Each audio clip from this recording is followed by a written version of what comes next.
A yanzu haka dai bayan janyewa takunkuman da aka ƙaƙabawa jamhuriyar Nijar, ƙasar Najeriya ta amince da dawo da hasken wutar lantarki ga jamhuriyar Nijar bayan janye wasu takunkumai da ƙungiyar raya tattalin arzikin ƙasashen Afirka ta Yamma wato ECOWAS ta yi a kan ƙasar. An ɗage wasu takunkuman ne bayan wani taron ƙungiyar na musamman kan zaman lafiya da siyasa da kuma yanayin tsaro a yankin a ƙasashen ECOWAS a ranar Asabar a Abuja da ke tarayyar Najeriya. Tun dai a watan Agustan bara, Najeriya ta katse wutar lantarki a Nijar bayan juyin mulkin da soja ya hamɓarar da shugaban ƙasa Mohamed Bazoum daga kan karagar mulki.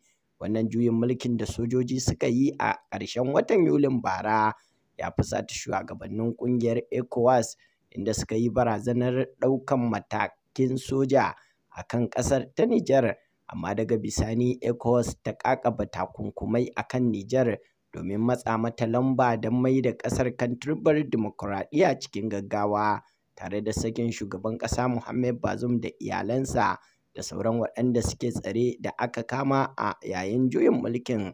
Buƙatar da shugaban Najeriya Bola Ahmed Tinubu ya yi na a janye takunkuman biyo bayan kiran da tsohon shugaban mulkin sojan Najeriya Janar Yakubu Gowon ya yi, wanda hakan ya taimaka wajen saurin ɗaukar matakin ECOWAS na neman dawo da ƙasashen uku a yankin sojoji da suka ƙwace mulki. Al'ummar Nijar da musamman 'yan uwansu a arewacin Najeriya sun yi farin ciki cikin matakin da hasken wutar da rashinta ya jefa talakawa da dama cikin wahalhalun neman makamashi.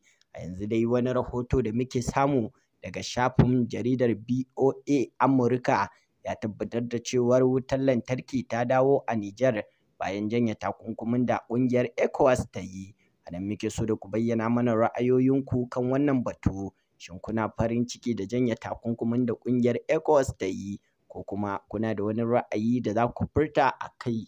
Mu dai fatan mu a nan shine Ubangiji Allah ka ba mu shugabanni na gari, ka haɗa kawunan mu, ka zaunar da ƙasashen mu lafiya. Amin summa amin.